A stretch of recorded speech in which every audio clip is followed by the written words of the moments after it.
If you're watering your clematis right at the base every morning, you might actually be drowning it. Water sitting there cuts off oxygen to the roots almost instantly, and it can trigger root rot in as little as 4 hours. So where should the water actually go? That's what I'm showing you next. Here's the thing, this isn't some rare mistake. Almost every clematis grower does it because it feels like the caring thing to do. Coming up, I'll show you the exact spot, plus 2 signs you've been getting it wrong. Now, here's why this works. It comes down to something almost nobody realizes. Your clematis is growing 2 completely different kinds of roots, and only one of them can actually drink. Here's the big one. The water needs to move out into a ring around the plant. It shouldn't stay pooled against the stem. But why doesn't the base work? Once you see what's actually happening underground, it's pretty simple. Picture the root system like a plumbing setup. Close to the stem, you've got thick, woody roots. Think of those as pipes. They anchor the plant and carry water up. They don't drink much on their own. The real drinking happens further out, on roots that are barely thicker than a hair. Extension researchers call them feeder roots, and they're built more like sponges than pipes. Nearly every university extension office agrees on this same point. Feeder roots cluster out near the edge of a plant's canopy. They don't cluster underneath the stem. That's the whole point. Water the stem and you're pouring water onto pipes that were never built to drink it. Water the edge instead, and you're finally reaching the roots that were thirsty the whole time. So now you know why the base fails. The question is exactly how far out that ring needs to be. Don't panic. You don't need a tape measure and a science degree for this one. Picture your morning routine. Coffee in one hand, hose in the other. Out of habit, you aim it straight down at the base. Same spot every single day. That habit is exactly what we're fixing. Here's the simple fix. Watering moves out 6 to 8 inches from the stem.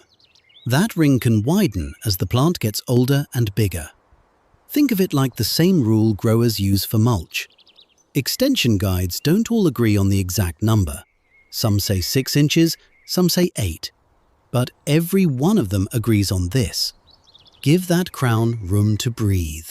Your water deserves that same breathing room. That's it. 1 ring 6 to 8 inches out, and you're watering exactly where the plant is built to drink. And clematis has one more quirk that makes this even more important. Growers plant the crown 2 to 4 inches below the soil, deeper than most other plants.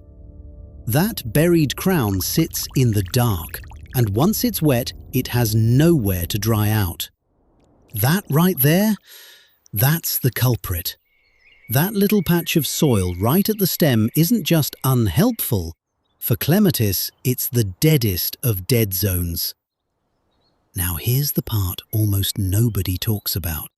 Plant pathologists at university extension offices keep landing on the same 2-part answer.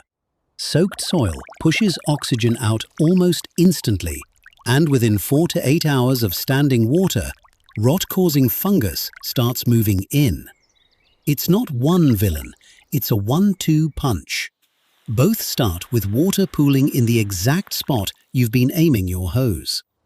So how do you know you've been watering wrong all along? Here's a simple test you can run right now.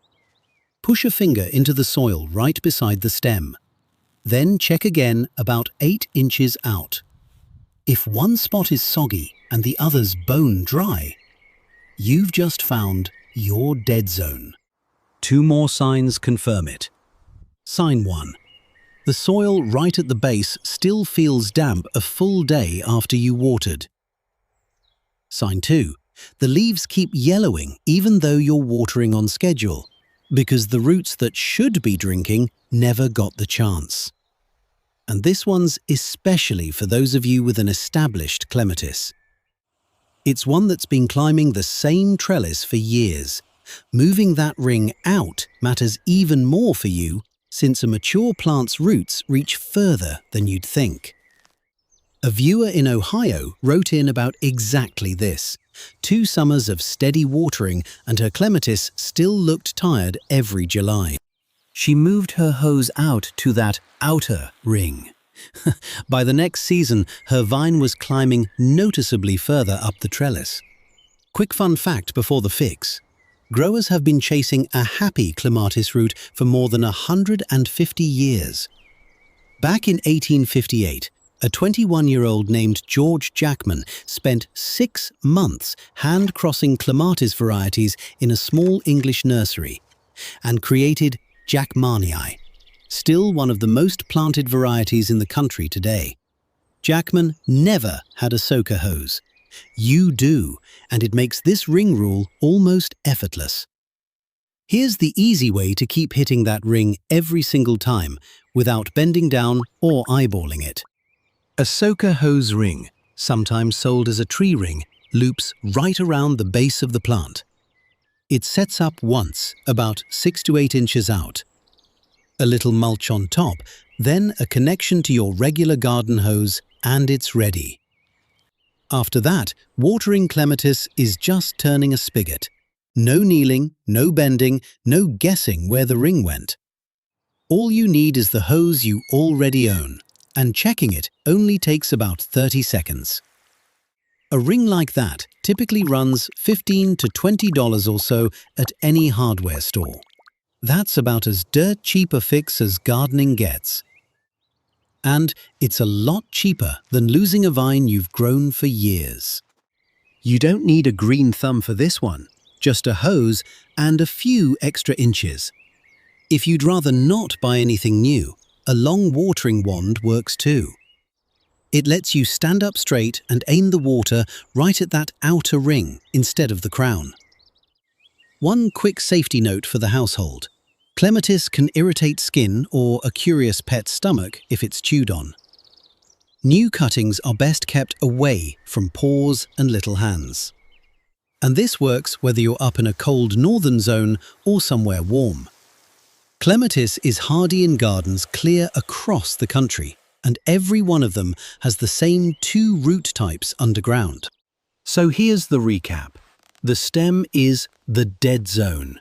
That's where watering goes wrong. The fix is a ring, 6 to 8 inches out, right where the feeder roots are hungry for it. 2 signs tell you it's been wrong: soggy soil at the base and yellow leaves despite regular watering. Once the spot's right, the plant takes care of the rest. This isn't complicated, just a few inches further out, that's all.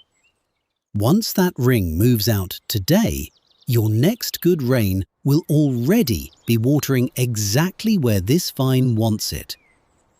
If you're the kind of gardener who'd rather fix the spot than fight the plant, you belong here.